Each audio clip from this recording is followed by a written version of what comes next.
कर्मा के पास न कागज है न किताब है, फिर भी सारे जगत का हिसाब है। यह कहा जाता है कि जो कर्म हमने पहले किए हैं उनका फल हमें आज मिलता है, और जो आज करते हैं उसका फल हमें बाद में मिलेगा। तो ऐसी कोई व्यवस्था क्यों नहीं हुई कि जो हम कर्म आज करें उसका फल आज ही मिल जाए, ताकि दुनिया में सारे भ्रष्टाचार और जितने भी बुरे कर्म हैं सब मिट जाएं।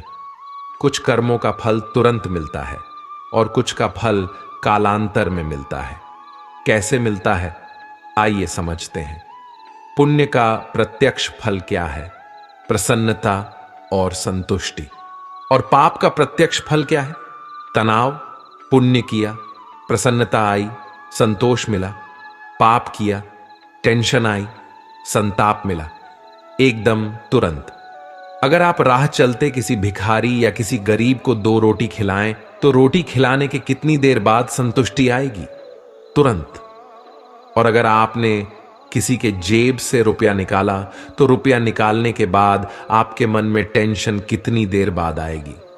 तुरंत। अच्छे कर्म का फल भी तुरंत मिलता है और बुरे कर्म का भी तुरंत मिलता है, लेकिन यह तो हुआ प्रत्यक्ष फल। एक पारंपरिक फल भी होता है। पुण्य का पारंपरिक फल क्या है? सुख और समृद्धि। और पाप का पारंपरिक फल क्या है? दुख और दारिद्र। तो पुण्य तुरंत फलता है, पर सुख और समृद्धि में थोड़ा समय लगता है। पाप भी तुरंत फलता है, पर दुख और दारिद्र में थोड़ा समय लगता है। ये दोनों चलते हैं। हम जो भी कर्म करते हैं उसका फल हमें अवश्य मिलता है। आप उस फल से भाग नहीं सकते। भागने की कितनी भी कोशिश कर लो, पर वह फल आपको भुगतना ही पड़ेगा। इसके बिना कर्म शांत ही नहीं होता। हम कितने भी अच्छे या बुरे कर्म कर लें, उसका फल हमारे साथ ही रहता है। चाहे वह हमें देर से ही मिले, लेकिन मिलता जरूर है। हम बुरे कर्म को छुपाने के लिए दुनिया की कोर्ट से तो बच सकते हैं, लेकिन कुदरत की कोर्ट से कैसे बचोगे? कई साल पहले की बात है। एक शहर में एक जज रहते थे। वे नागर ब्राह्मण कुल के थे और वे खुद भी कठोर वेदांती और कर्म के कानून के अभ्यासी थे। एक बार जज सुबह टहलने के लिए निकले थे।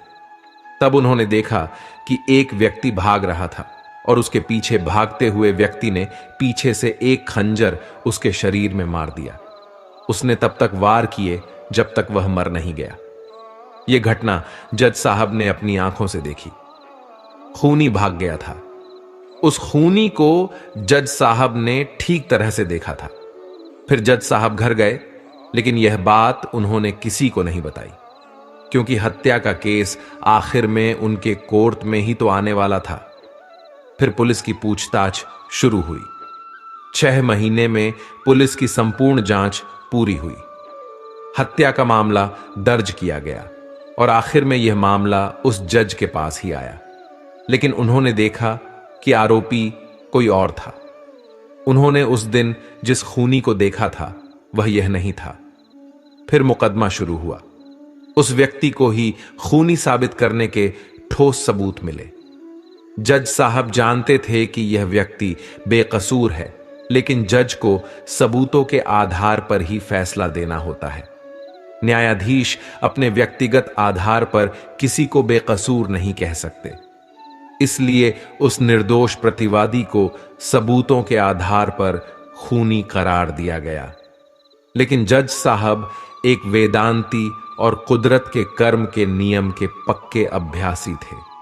उन्हें पता था कि असली खूनी घूम रहा है और एक निर्दोष को सजा हो रही है। इसलिए उन्होंने फांसी की सजा सुनाने से पहले उस निर्दोष को अपने चैम्बर में बुलाया। जज साहब के पास जाते ही वह निर्दोष प्रतिवादी रो पड़ा और कहने लगा, मैं निर्दोष हूं, मैंने खून नहीं किया है। पुलिस ने असली खूनी को पकड़ नहीं पाया, तो उन्होंने मेरे पुराने गुनाहों के आधार पर मुझे पकड़ लिया और मेरे खिलाफ सबूत खड़े करके मुझे कोर्ट में खूनी साबित किया गया है। तब जज साहब ने कहा, यह हकीकत मैं जानता हूं, तुम बेकसूर हो, मैंने असली खूनी को अपनी आंखों से देखा था, लेकिन मैं इस मामले को कानूनी रूप से साबित नहीं कर सकता, क्योंकि कानून सबूतों पर आधारित होता है। सबूत पूरी तरह से तुम्हारे खिलाफ है, इसलिए मैं तुम्हें कानूनी तौर पर खूनी साबित करके फांसी की सजा सुनाने वाला हूं। लेकिन कुदरत के नियम में कहीं कोई गलती तो नहीं हो रही है। इस बात को सुनिश्चित करने के लिए मैं तुम्हें अकेले में एक सवाल पूछता हूं, इसका सही जवाब देना। मेरा सवाल यह है कि क्या तुमने भूतकाल में किसी का खून या उतना ही बड़ा कोई अपराध किया है? झूठे आरोपों में फंसे व्यक्ति ने अपना सिर झुकाकर कहा, मैंने भूतकाल में 2 हत्याएं की थीं, लेकिन उस समय मैंने पुलिस वालों को बहुत सारे पैसे दिए थे, इसीलिए मैं निर्दोष साबित होकर छूट गया था। लेकिन इस केस में मैं सच में बेकसूर हूं, फिर भी सजा मिल रही है। जज साहब को समझ में आ गया कि भगवान के कर्म के नियम में कोई चूक नहीं है। पहले 2 हत्याओं के समय उसके पुण्य कर्म का फल जल रहा था, इसलिए उसके क्रियमाण कर्म ने फल देने में देर लगाई और कर्म संचित होते रहे। अब जब पुण्य खत्म हो गया तो पहले की 2 हत्याओं के फल के रूप में संचित कर्म ने इस बार प्रारब्ध रूप से उसे फांसी की सजा दिलाई, भले ही वह निर्दोष था। कुदरत के बनाए कर्म के नियमों में कोई गलती नहीं होती है। जो भी कर्म करो उसका फल अवश्य मिलता है। कर्म के नियम में किसी वकील की बहस या किसी की सिफारिश काम नहीं आती। जब तक हमारे पुण्य कर्म का फल हमारे साथ है, तब तक सब ठीक है। लेकिन जो गलत या दुष्ट कर्म करते हैं, वे समय आने पर ही अपना फल देते हैं। इसलिए कर्म करने से पहले हमें सोच लेना चाहिए। कर्म हो जाने के बाद उसके फल से भागना व्यर्थ है। जो भी कर्म करते हैं उसके फल को भुगतने के लिए तैयार रहना चाहिए। कई कर्म ऐसे होते हैं जिन्हें हंसते हंसते किया हो, लेकिन उनका फल रोते रोते भुगतना पड़ता है। दुर्योधन ने एक अबला स्त्री को दिखाकर अपनी जंघा ठोकी थी, तो उसकी जंघा तोड़ी गई। दुशासन ने अपनी छाती ठोकी तो उसकी छाती फाड़ दी गई। महारथी कर्ण ने एक असहाय स्त्री के अपमान का समर्थन किया तो श्री कृष्ण ने उसे असहाय अवस्था में ही मारा। भीष्म ने प्रतिज्ञा में बंधकर एक स्त्री के अपमान को देखने और सहने का पाप किया तो असंख्य तीरों में बंधकर अपने पूरे कुल को एक एक कर मरते हुए भी देखा। भारत का कोई बुजुर्ग अपने सामने अपने बच्चों को मरते देखना नहीं चाहेगा, पर भीष्म अपने सामने 4 पीढ़ियों को मरते देखते रहे। जब तक सब देख नहीं लिया तब तक मर भी न सके। यही उनका दंड था। धृतराष्ट्र का दोष था पुत्र मोह, और इसके कारण उन्हें 100 पुत्रों के शवों को कंधा देने का दंड मिला। 100 हाथियों के बराबर बल वाला धृतराष्ट्र सिवाय रोने के और कुछ नहीं कर सका। दंड केवल कौरव दल को ही नहीं मिला था, बल्कि पांडवों को भी मिला था। द्रौपदी ने वरमाला अर्जुन के गले में डाली थी, इसलिए उनकी रक्षा का दायित्व सबसे अधिक अर्जुन पर था। यदि अर्जुन चुपचाप उनका अपमान देखते रहे तो सबसे कठोर दंड भी उन्हीं को मिला। अर्जुन पितामह भीष्म को सबसे अधिक प्रेम करते थे, इसलिए कृष्ण ने उन्हीं के हाथों पितामह को निर्मम मृत्यु दिलाई। अर्जुन रोते रहे पर तीर चलाते रहे। क्या लगता है, अपने ही हाथों अपने अभिभावक भाइयों की हत्या करने की ग्लानि से अर्जुन कभी मुक्त हुए होंगे क्या? नहीं, वे जीवन भर तड़पे होंगे। यही उनका दंड था। युधिष्ठिर ने स्त्री को दांव पर लगाया तो उन्हें भी दंड मिला। कठिन से कठिन परिस्थितियों में भी सत्य और धर्म का साथ नहीं छोड़ने वाले युधिष्ठिर ने युद्ध भूमि में झूठ बोला और उसी झूठ के कारण उनके गुरु की हत्या हुई। यह एक झूठ उनके सारे सत्यों पर भारी रहा। धर्मराज के लिए इससे बड़ा दंड क्या होगा? दुर्योधन को गदा युद्ध सिखाया था। स्वयं बलराम ने एक अधर्मी को गदा युद्ध की शिक्षा देने का दंड भी पाया। उनके सामने उनके प्रिय दुर्योधन का वध हुआ और वे चाहकर भी कुछ नहीं कर सके।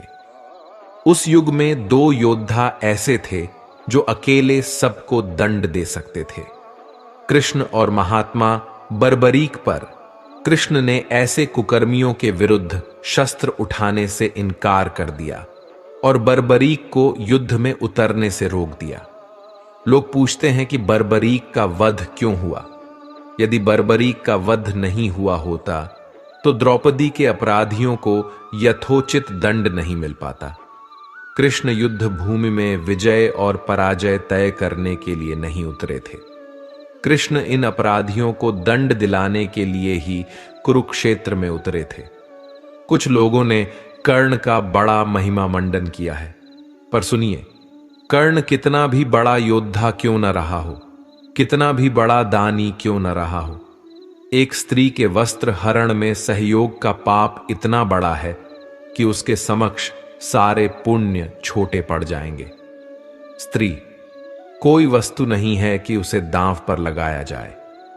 कृष्ण के युग में दो स्त्रियों को बालों से पकड़कर घसीटा गया। देवकी के बाल कंस ने पकड़े और द्रौपदी के बाल दुशासन ने। श्री कृष्ण ने स्वयं दोनों के अपराधियों का समूल नाश किया। किसी स्त्री के अपमान का दंड अपराधी के समूल नाश से ही पूरा होता है, भले ही वह अपराधी विश्व का सबसे शक्तिशाली व्यक्ति ही क्यों ना हो। इंसान चाहे कलयुग में हो चाहे सतयुग में, उसे अपने कर्मों का हिसाब किताब तो देना ही पड़ता है।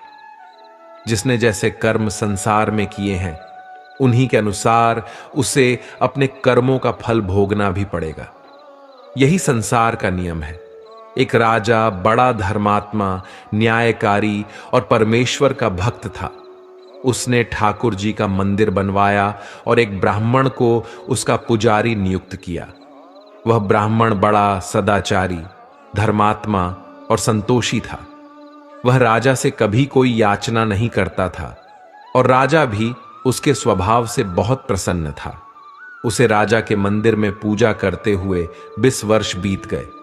उसने कभी भी राजा से किसी प्रकार का कोई प्रश्न नहीं किया। राजा के यहां एक पुत्र पैदा हुआ।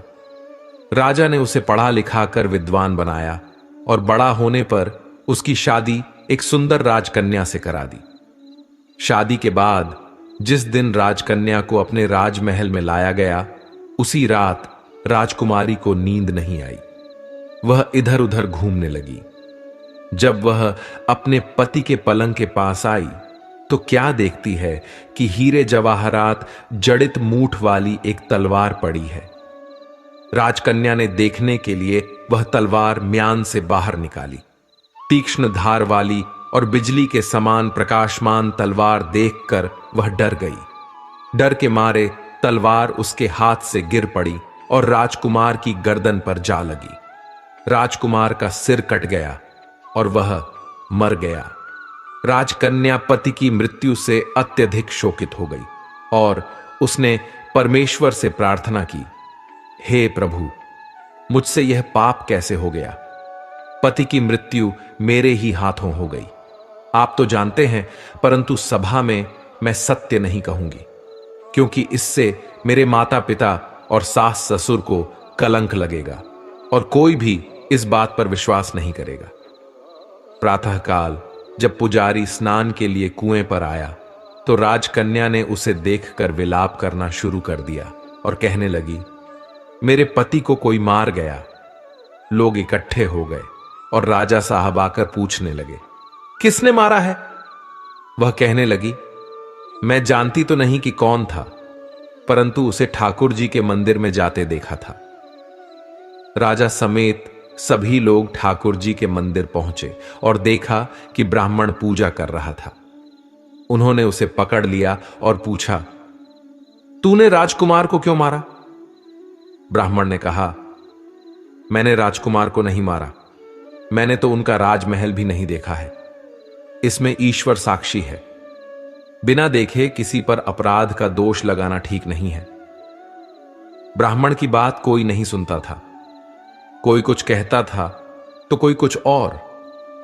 राजा के दिल में बार बार विचार आता था कि यह ब्राह्मण निर्दोष है, परंतु बहुतों के कहने पर राजा ने ब्राह्मण से कहा, मैं तुम्हें प्राणदंड तो नहीं देता, लेकिन जिस हाथ से तुमने मेरे पुत्र को तलवार से मारा है वह हाथ काटने का आदेश देता हूं।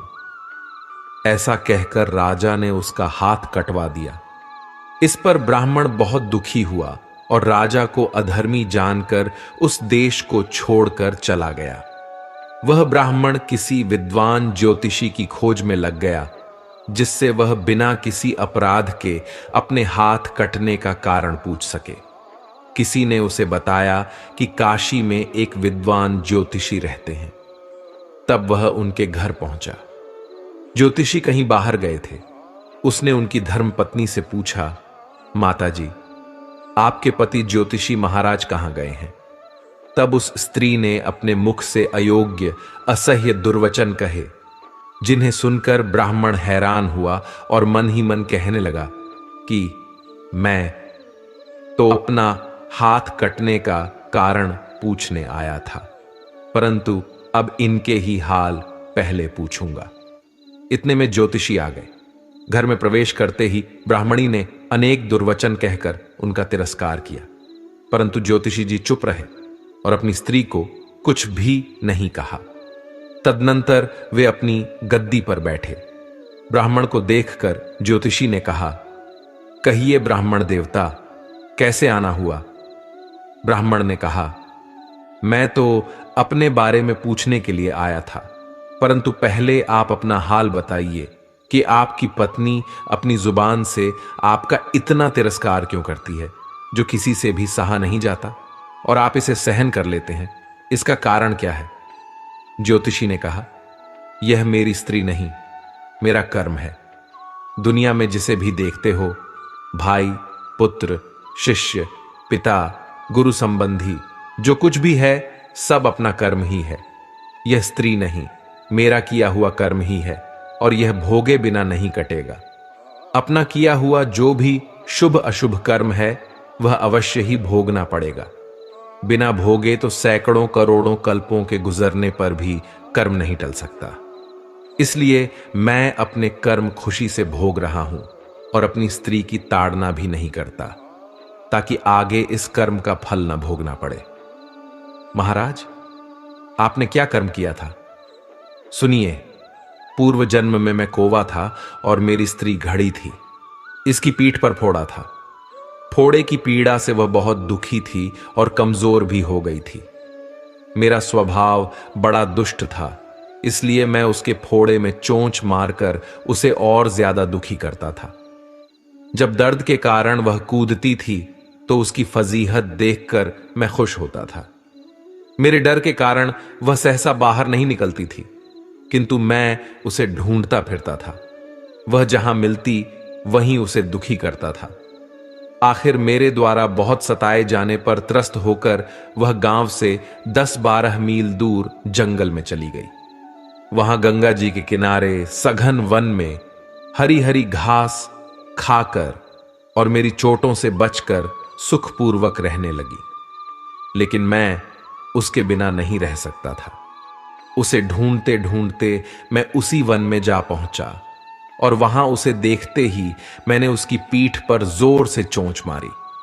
मेरी चोंच उसकी हड्डी में चुभ गई। इस पर उसने अनेक प्रयास किए, फिर भी चोंच न छूटी। मैंने भी चोंच निकालने का बहुत प्रयास किया, मगर वह नहीं निकली। मैंने सोचा कि पानी के भय से ही यह दुष्ट मुझे छोड़ेगा। ऐसा सोचकर वह गंगा जी में प्रवेश कर गई, लेकिन वहां भी मैं अपनी चोंच नहीं निकाल पाया। आखिर में वह बड़े प्रवाह में प्रवेश कर गई। गंगा का प्रवाह तेज होने के कारण हम दोनों बह गए और बीच में ही मर गए। तब गंगा जी के प्रभाव से वह ब्राह्मणी बनी और मैं एक बड़ा ज्योतिषी बना। अब वही मेरी स्त्री बनी जो मेरे मरण पर्यंत अपने मुख से गालियां देकर मुझे दुख देगी, और मैं भी इसे अपने पूर्व कर्मों का फल समझकर सहन करता रहूंगा। मैं इसका दोष नहीं मानूंगा, क्योंकि यह सब किए हुए कर्मों का ही फल है। इसलिए मैं शांत रहता हूं अब अपना प्रश्न पूछो। ब्राह्मण ने अपना पूरा समाचार सुनाया और पूछा, अधर्मी पापी राजा ने मुंह निरपराध का हाथ क्यों कटवाया? ज्योतिषी ने कहा, राजा ने आपका हाथ नहीं कटवाया, आपके कर्म ने ही आपका हाथ कटवाया है। पूर्व जन्म में आप एक तपस्वी थे और राजकन्या गौ थी, जबकि राजकुमार कसाई था। जब वह कसाई गौ को मारने लगा तो बेचारी गौ जान बचाकर आपके सामने से जंगल में भाग गई। पीछे से कसाई आया और आपसे पूछा कि इधर कोई गाय तो नहीं गई है? आपने प्रण कर रखा था कि झूठ नहीं बोलूंगा, इसलिए जिस दिशा में गौ गई थी उसी दिशा में आपने हाथ से इशारा किया, जिससे कसाई ने जाकर गौ को मार डाला। गंगा के किनारे वह उसकी चमड़ी निकाल रहा था। इतने में ही उस जंगल से एक शेर आया और गौ एवं कसाई दोनों को खाकर गंगा जी के किनारे ही उनकी हड्डियां बहा दी। गंगा जी के प्रताप से कसाई को राजकुमार और गौ को राजकन्या के रूप में जन्म मिला, और पूर्व जन्म के किए हुए उस कर्म ने एक रात्रि के लिए उन दोनों को इकट्ठा किया। क्योंकि कसाई ने गौ को हंसिए से मारा था, इसलिए राजकन्या के हाथों अनायास ही तलवार गिरने से राजकुमार का सिर कट गया और वह मर गया। इस तरह कर्म ने अपना फल दिया और निवृत्त हो गया। तुमने जो हाथ का इशारा किया था उसी पाप कर्म ने तुम्हारा हाथ कटवा दिया है। इसमें तुम्हारा ही दोष है, किसी अन्य का नहीं। ऐसा निश्चय कर सुखपूर्वक रहो। कर्म फल का भोग टलता नहीं है। कितना सहज है ज्ञान युक्त जीवन। यदि हम इस कर्म सिद्धांत को मान लें और जान लें तो पूर्वकृत घोर से घोर कर्म का फल भोगते हुए भी हम दुखी नहीं होंगे, बल्कि अपने चित्त की समता बनाए रखने में सफल होंगे। भगवान श्री कृष्ण इस समत्व के अभ्यास को ही समत्व योग संबोधित करते हैं, जिसमें दृढ़ स्थिति प्राप्त होने पर मनुष्य कर्म बंधन से मुक्त हो जाता है। इसीलिए अच्छे कर्म करने तथा बुरे कर्मों से बचने की सलाह दी जाती है। भगवान के घर में देर है, अंधेर नहीं। यह कहावत हम बचपन से सुनते आ रहे हैं, क्योंकि हमारे बड़ों ने हमें जो बताया हमने मान लिया। लेकिन इसका सही अर्थ क्या है, यह आपने अपने जीवन के अनुभवों से सीखा होगा। क्या होता है जब भगवान किसी व्यक्ति के कर्मों का हिसाब किताब देखते हैं? समझिए एक छोटी सी कहानी से। दो व्यक्ति मरने के बाद भगवान की अदालत में पहुंचे, जहां उनके कर्मों का हिसाब किताब होना था। भगवान ने चित्रगुप्त से कहा, मृत्युलोक से इन दोनों व्यक्तियों के हिसाब किताब के चौपड़े लेकर आओ। दोनों व्यक्तियों के हिसाब के चौपड़े लाए गए। देखने पर मालूम हुआ कि जो व्यक्ति अब बेईमान है वह पहले बहुत ही ईमानदार हुआ करता था। उसने इतने अच्छे कर्म किए थे, इतनी ईमानदारी रखी थी कि उसे बहुत बड़ा भाग्य प्राप्त होना था। लेकिन उसके भाग्य प्राप्ति से पहले अंतिम परीक्षा आई। उस परीक्षा के आने पर उसने अपना धीरज खो दिया और वहां से उसने अपने जीवन का रास्ता बदल दिया और बेईमानी वाला जीवन अपना लिया। अब जो भाग्य उसे मिलने वाला था वह कम होते होते इतना कम रह गया कि उसे सिर्फ एक बटुआ मिला, जिसमें केवल 1000 रुपए थे। देखा जाए तो वैसे उसके नसीब में क्या था? बेईमानी का रास्ता अपनाने से उसका प्रारब्ध प्रभावित हो गया। इसीलिए भगवान चाहकर भी उसे कुछ अधिक नहीं दे सकते थे, क्योंकि विधि के विधान के आगे भगवान भी विवश हैं। अब बारी आई दूसरे व्यक्ति की, जो बेहद ईमानदार था। जब उसका हिसाब निकाला गया तो देखा गया कि वह पहले बहुत ही बेईमान था। उसकी बेईमानी के कारण उसे बहुत कड़ी सजा होने वाली थी। लेकिन सजा प्राप्त करने से पहले उसे जीवन में सुधरने का अंतिम मौका मिला। उसने वह मौका ले लिया और ईमानदारी वाली जीवन शैली को अपनाते हुए खुद को सुधार लिया, जिससे उसकी सारी सजा क्षीण हो गई। सिर्फ एक कांटे के चुभने जितना ही रह गया था। उसे जो कांटा चुभा वह उसकी ईमानदारी का फल नहीं था, बल्कि उसके पिछले बेईमानी भरे जीवन की कुछ शेष सजा थी। भगवान हर बुरे व्यक्ति को सुधारने का मौका देता है और हर अच्छे व्यक्ति की अच्छाई की परीक्षा भी लेता है। संसार में आज कई लोग कहते हैं कि बेईमानी से जीवन जियो तो मौज करोगे, लेकिन यह मौज थोड़े समय की होती है, क्योंकि जैसे ही पुण्य का फल क्षीण हो जाता है, उसके बाद जो भोगना पड़ता है वह बेहद कठिन होता है। किस कर्म का फल कब और कैसे भोगना होगा, यह परमेश्वर की शक्तियां निष्पक्ष रूप से तय करती हैं। जहां तक मनुष्य का संबंध है, उसके बस में तो केवल कर्म करना ही है। कर्म का फल उसके बस में नहीं होता। मनुष्य योनि में उत्पन्न हुए जीवों द्वारा अपने जीवन काल में किए गए सभी शारीरिक, वाचिक एवं मानसिक कर्मों का फल विभिन्न शक्तियां प्रकृति के अचूक नियमों के अनुसार देती हैं। कुछ कर्मों का फल तुरंत मिल जाता है और कुछ का अगले जन्मों में। हर तथाकथित अच्छे या बुरे कर्म का फल मिलता ही है। बुरे कर्म का बुरा फल अच्छे कर्म के अच्छे फल को बेअसर नहीं करता। केवल मनुष्य योनि ही जीव की कर्म भूमि है। मनुष्य योनि भोग भूमि भी है, लेकिन अन्य योनियां केवल भोग भूमि है, जहां जीव अपनी पिछली मनुष्य योनि में किए गए तथाकथित अच्छे और बुरे कर्मों का फल सुख और दुख के रूप में भोगता है। इन योनियों में जीव के नए कर्म नहीं जुड़ते, केवल पिछले कर्म कटते हैं। जब तक जीव अपने सभी तथाकथित अच्छे और बुरे कर्मों के फलों से शून्य नहीं हो जाता, उसका विभिन्न योनियों में आना जाना लगा रहता है। जीव हर बार जब अन्य योनियों में अपने कर्मों के फल भोगने के पश्चात मनुष्य जन्म में आता है, तो उसके साथ उसके बचे हुए कर्मों के फल प्रारब्ध रूप में आते हैं। प्रारब्ध के अनुसार ही उसे साधारण, मध्यम या उच्च स्तरीय परिवार, परिजन एवं सामाजिक वातावरण मिलता है और उसके जीवन में कभी सुखदायी तो कभी दुखदायी परिस्थितियां उत्पन्न होती हैं। इन परिस्थितियों को यदि वह अपनी बुद्धि से अपने अनुकूल बनाने में कामयाब हो जाता है, तो इसे ही अपने कर्मों के द्वारा प्रारब्ध को बदलना या सुधारना कहते हैं। परंतु इस प्रक्रिया में वह अक्सर अज्ञानतावश फिर से नए कर्म फलों को जोड़कर नए प्रारब्ध को भोगने का पात्र बन जाता है और इस प्रकार वह योनियों के चक्र से बाहर नहीं निकल पाता। अब प्रश्न यह उठता है कि मनुष्य जब कर्म करेगा तो उसे उनके फल भी भोगने होंगे, तो वह कर्म फल शून्य कैसे हो और कैसे वह इन योनियों के चक्र से छूटे? इस संदर्भ में मेरा धर्म पंथ कहता है कि यदि मनुष्य ईश्वर के कहे वचनों के अनुसार जीवन यापन करे, तो उसे उसके द्वारा किए गए कर्मों के फल नहीं भोगने पड़ेंगे। ईश्वर के वचन सामान्य जीवन जीने के लिए बाधक नहीं है।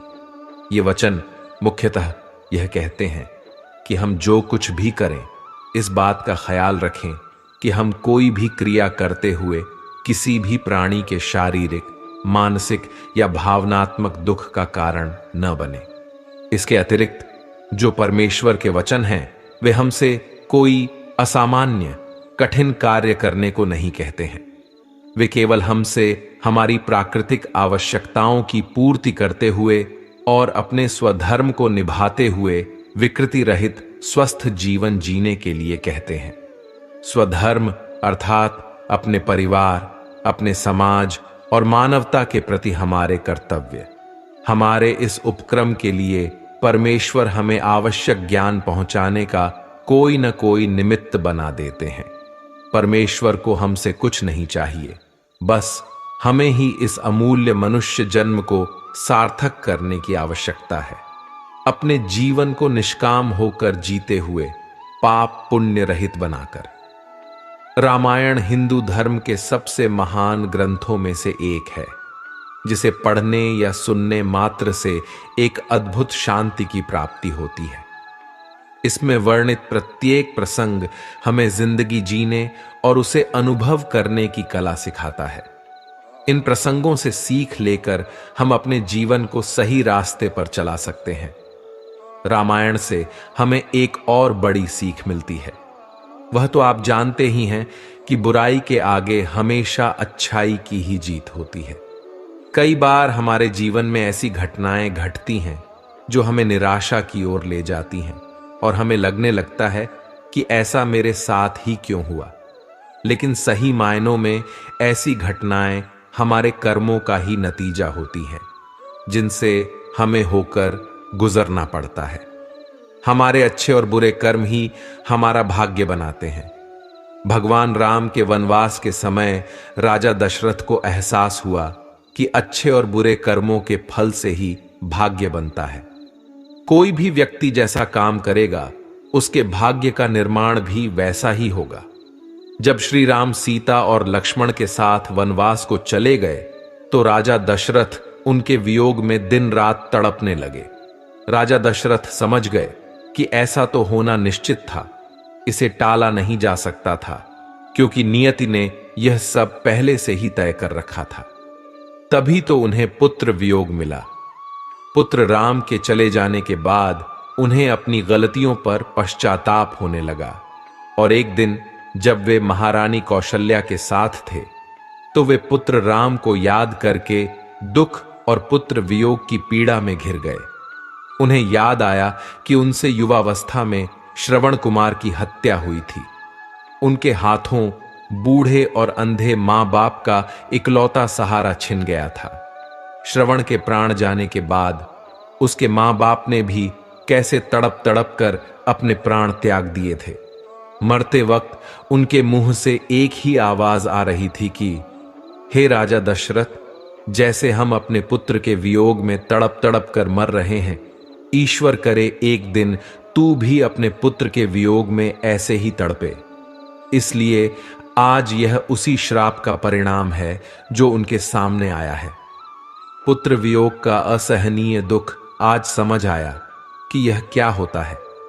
मानव अपने कर्मों का स्वयं निर्धारक होता है। मानव द्वारा किए गए कर्म उसके जीवन की दिशा और दशा निर्धारित करते हैं। अच्छे कर्मों का परिणाम अच्छा और बुरे कर्मों का परिणाम बुरा ही होता है। मानव अपने जीवन काल में अनेकों परिस्थितियों को देखता है तो हम यह कह सकते हैं कि मानव को अपने कर्मों का परिणाम अथवा फल इसी पृथ्वी में रहकर मिल जाता है। इसलिए हमें सदैव अच्छे कर्म ही करने चाहिए। कर्मों का फल भगवान ही देता है और जन्म से लेकर मृत्यु तक इसका फल इसी धरती लोक में मिलता है। कहीं जाने की जरूरत नहीं पड़ती है। यदि हम अच्छे कर्म करते हैं तो उसका फल अच्छा ही मिलता है। जैसे कि हम किसी व्यक्ति के साथ अच्छा व्यवहार करते हैं तो उसका फल हमें अच्छा ही मिलता है। यदि हम किसी के साथ बुरा करते हैं तो उसका फल भी हमें बुरा ही मिलेगा। बहुत से लोगों का मानना है कि कर्मों का फल मरने के बाद ऊपर जब हम भगवान के पास जाते हैं तब मिलता है। लेकिन भागवत गीता में कहा गया है कि कर्मों का फल आपको पृथ्वी लोक पर ही भुगतना पड़ता है।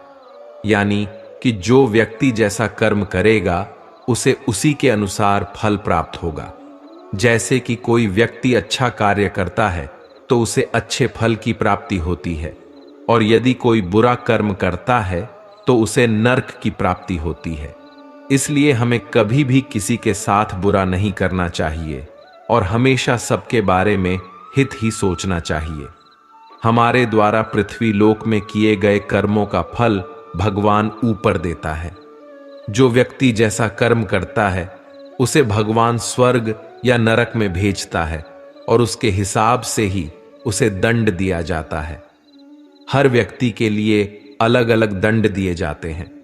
अगर कोई व्यक्ति बहुत पुण्य करता है तो उसे वैकुंठ भेजा जाता है, लेकिन अगर कोई व्यक्ति गलत काम और बहुत पापी होता है तो उसे भगवान नरक में भेजते हैं। एक सिद्ध आचार्य अपने शिष्यों के साथ तीर्थ यात्रा पर निकले। कुछ देर चलने के बाद वे थकान मिटाने के लिए बीच घने जंगल में ही रुक गए। इतने में आचार्य को कुछ आवाजें सुनाई दी। ध्यान से सुनने पर आचार्य को समझ आया कि यह कुछ लोगों के रोने की आवाज है। उन्होंने शिष्यों से कहा, बालकों सुनो, ये आवाजें कहां से आ रही हैं? तब शिष्य एक दूसरे का मुंह देखने लगे, क्योंकि उन्हें कोई आवाज सुनाई नहीं दे रही थी। फिर भी गुरु के आदेशानुसार उन्होंने थोड़ी दूरी पर जाकर देखा। केवल आचार्य को एक गहरे अंधेरे कोने से कुछ लोगों के रोने की आवाज सुनाई दे रही थी। आचार्य ने कुएं में झांक कर देखा तो उन्हें 5 लोग बहुत ही बुरी दशा में रोते हुए दिखाई दिए, लेकिन शिष्यों को न आवाज सुनाई दी न ही कुछ दिखाई दिया। तब आचार्य ने उन 5 लोगों को मुस्कुराते हुए देखा और पूछा, भाई किन कर्मों का भोग रहे हो? तब वे 5 और जोर जोर से रुदन करने लगे। तब आचार्य ने शिष्यों को बताया, यहां 5 प्रेत आत्माएं हैं।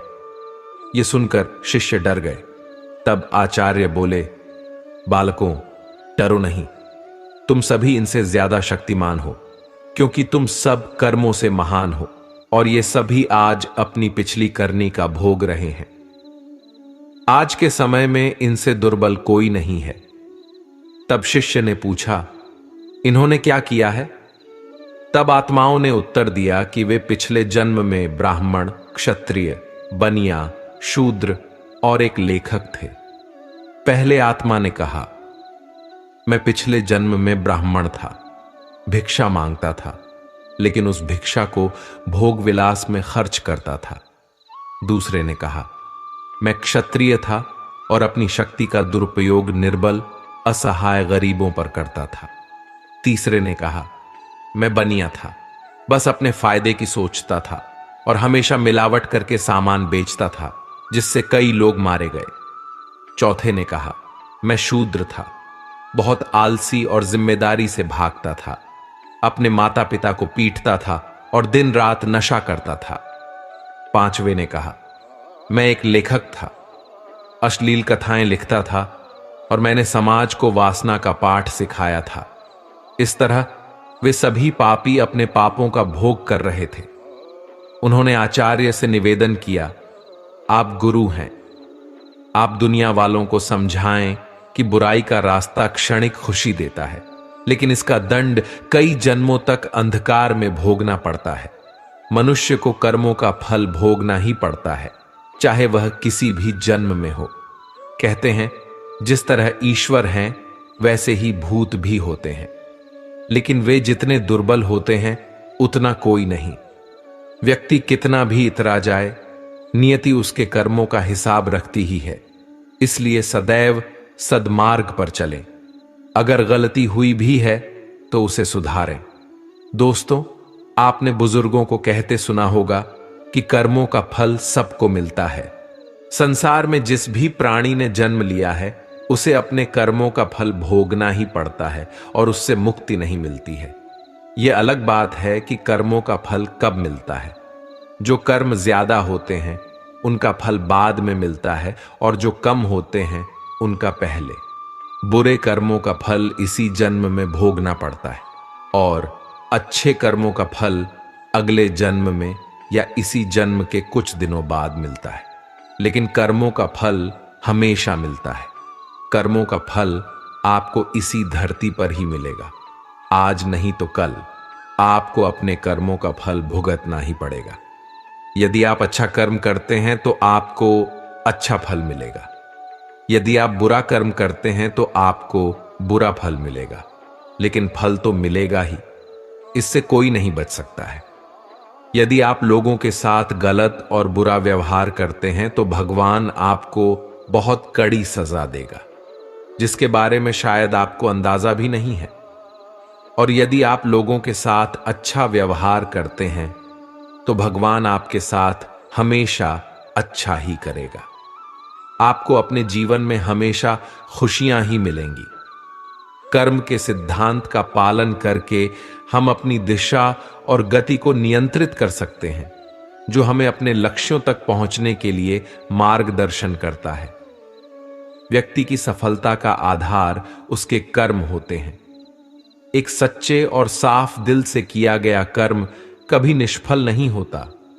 धर्म और कर्म दो पहियों की तरह हैं, जो हमें जीवन के सही पथ पर चलाने में मदद करते हैं।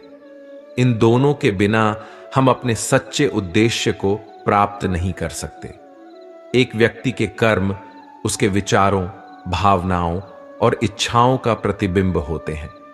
यदि हम अपनी सोच और कर्मों को सकारात्मक बनाते हैं तो हमारा भविष्य स्वतः रोशन हो जाता है। कर्म का नियम सरल है, जो बोएंगे वही काटेंगे। अतः हमें सदैव नेकी के बीज बोने चाहिए ताकि हमें भविष्य में अच्छे फल मिल सकें। अच्छे परिणाम प्राप्त करने के लिए पहले एक पवित्र उद्देश्य निर्धारित किया जाता है और फिर उसकी सिद्धि के लिए अच्छे कर्म किए जाते हैं। विचार उद्देश्यों की ओर ले जाते हैं, उद्देश्य कार्रवाई में बदलते हैं, क्रियाएं आदतें बनाती हैं, आदतें चरित्र तय करती हैं और चरित्र हमारे भाग्य को तय करता है। यदि अच्छा बोया जाता है तो अच्छा एकत्र किया जाता है। जब सकारात्मक चीजें बनाई जाती हैं तो वह अच्छी तरह से लौटती हैं। आप सफल हों या असफल, ये सभी आपके अपने कार्यों के परिणाम हैं। इसे कर्म के रूप में जाना जाता है। हर किसी को कर्म का फल भोगना पड़ता है, चाहे वह अच्छा हो या बुरा। कर्म की पहचान समय खुद देता है। जीवन में सफलता प्राप्त करने के लिए हमें हमेशा सकारात्मक कर्म करने चाहिए, क्योंकि कर्म ही हमारे भविष्य को निर्धारित करते हैं। अच्छे कर्म करने से हमें अपने आप को श्रेष्ठता की ओर ले जाने की प्रेरणा मिलती है, जो हमें बेहतर व्यक्ति बनने में मदद करती है। जीवन का एक सत्य है कि हम अपने कर्मों के अनुसार ही फल प्राप्त करते हैं। इसलिए हमें सदैव नेक और उचित कर्म करने का प्रयास करना चाहिए। निश्चित रूप से यहां कर्म का सिद्धांत होता है। जो कुछ भी हम दूसरों के प्रति करते हैं वही हमें भविष्य में मिलता है। अपने कर्मों को सुधार कर हम अपने आत्मविश्वास और आत्म संयम को बढ़ा सकते हैं, जो हमें जीवन में सफलता की ओर ले जाने में सहायक होते हैं। अच्छे कर्म करने के प्रति हमारी निष्ठा हमारी आत्मा को पवित्र और शुद्ध बनाती है, जो हमें अधिकारी बनाती है। आध्यात्मिक आनंद और शांति का अनुभव करने के लिए कर्म और संकल्प के बिना कोई भी व्यक्ति अपनी जिंदगी में आगे नहीं बढ़ सकता। अतः सकारात्मक सोच और कर्मों के साथ जीवन जीने की कला सीखने का कोई विकल्प नहीं है। कर्म के नियम को समझने से हमें यह ज्ञान प्राप्त होता है कि हमें किसी भी कार्य को करने से पहले उसके परिणामों पर विचार करना चाहिए। स्वयं के कर्मों की सचेतता और सचेत बनाने से हम अपने जीवन को बेहतर बना सकते हैं और अपनी संपूर्णता को पहचान सकते हैं। जीवन में संतुष्टि और समृद्धि प्राप्त करने का एक ही मार्ग है, और वह है निष्ठा के साथ अपने कर्तव्य और कर्मों का पालन करना। कर्म और धर्म के माध्यम से हम अपने आत्मविश्वास को मजबूत कर सकते हैं और इससे हम अपने जीवन की सभी चुनौतियों का सामना कर सकते हैं। जिस तरह आप दूसरों के साथ व्यवहार करते हैं, उसी तरह आपको भी दूसरों से व्यवहार मिलेगा। जब आप धोखा देते हैं तो आप खुद भी धोखा खाते हैं। धोखा देने से पहले एक बार सोच लो, क्या तुम ऐसा चाहते हो कि दुनिया तुम्हारे साथ भी ऐसा करे? कर्म तुम्हारा साथ नहीं छोड़ता। जीत पाने के लिए धोखा देना विवेकवान का काम नहीं है। धोखा देने वाले अपने ही कर्मों के अनुसार फल भुगतने के लिए तैयार हो जाते हैं। जब तुम धोखा देते हो तो तुम खुद ही अपनी आत्मा के साथ धोखा देते हो। अपने कर्मों से बचने का तरीका यही है कि आप निष्कपट रहो और सच्चाई से जुड़े रहो। हमारे कर्मों का प्रारंभ हमारे विचारों से होता है। जैसे विचार हमारे मन में उत्पन्न होते हैं, वैसे ही हम कर्म करने लगते हैं। सकारात्मक और अच्छे विचार हमें अच्छे कर्म करने के लिए प्रेरित करते हैं, जिनका परिणाम भी मीठा होता है। इसके विपरीत बुरे विचार बुरे कर्मों की ओर ले जाते हैं, जिनका परिणाम भी बुरा होता है। हर रात का सवेरा होता है और हर दिन की शाम निश्चित है। जीवन में हर एक कर्म का उचित परिणाम होता है। अपनी नेकी का गवाह अपने सिवाय केवल भगवान को मानो। दूसरों की नजरों में अच्छा बनने की चाह रखना और अपनी स्वार्थ सिद्ध करना एक धोखे के समान है। जो व्यक्ति भावों से पूर्ण नहीं होता, जो दूसरों का दुख नहीं समझता, वह अपने धर्म से दूर है और अच्छे कर्मों से विमुख रहता है। अच्छे कर्म करने से केवल लाभ ही लाभ मिलता है, न करने से पहले कोई चिंता और न बाद में कोई पछतावा। जो लोग जीवन भर सुख की खोज में रहते हैं और अपने कर्मों को भूल जाते हैं, वे जीवन भर के लिए अत्यधिक दुख और पीड़ा में डूबे रहते हैं। देर सवेर, आज या कल, सभी को अपने कर्मों के फल मिलते हैं। निर्बल व्यक्ति को सताने की कोशिश न करो, क्योंकि कर्म कभी भी तुम्हारे साथ विश्वासघात नहीं करते। जो कुछ तुम बोओगे वही काटोगे। कर्म ही इंसान की पहचान बनाते हैं और कर्मों के बल से ही भाग्य मजबूत होता है। अच्छे कर्म सुख की कुंजी होते हैं, जबकि बुरे कर्म अपार दुखों की खान बन जाते हैं।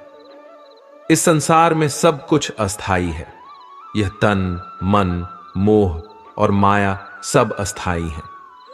केवल तुम्हारे कर्म ही सच्चे हैं, जो तुम्हें तुम्हारे असली स्वरूप से मिलवाते हैं। कर्म की गठरी हल्की हो या भारी, यह सब तुम्हारी मर्जी पर निर्भर करता है। परहित करने से मन हल्का होता है और सांसारिक दुखों से मुक्ति मिलती है। अच्छे और नेक कर्म करो, बिना किसी गवाही की चिंता की। समय आने पर हर कर्म का फल खुद बोलता है।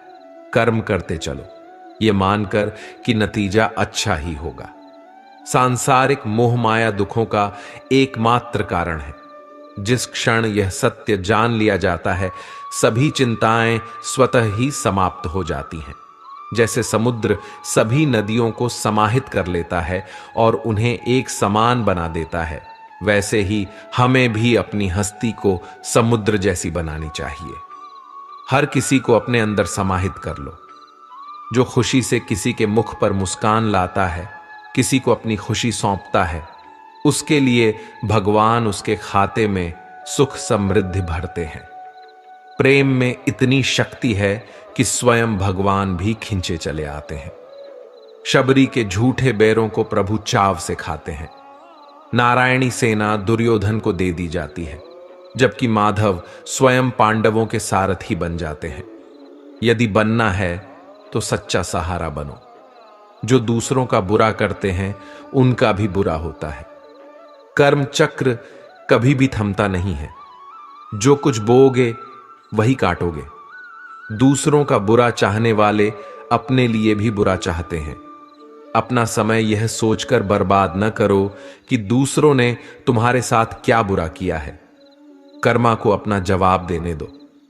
किसी को भगवान का डर है, जबकि किसी को भगवान पर भरोसा है।